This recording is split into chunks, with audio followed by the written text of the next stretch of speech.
Bus na kasi yung Hello guys, shout out sa inyo lahat. yung bulak na bilog. Ubus na.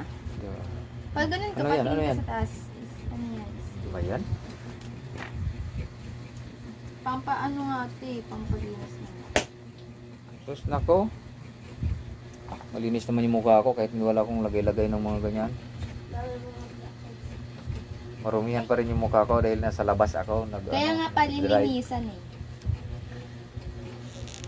Nakakasya na siya sa akin. Yung ano. Mga ako nang hilamos eh. Skincare. Hindi, okay lang ito paano lang. Hindi naman ganyan magano. Ganyan naman ng kuskus naman yan. Pa, kailangan soft lang pag hawak sa mukha, hindi yan kawali. Parang kawali, pero hindi talaga.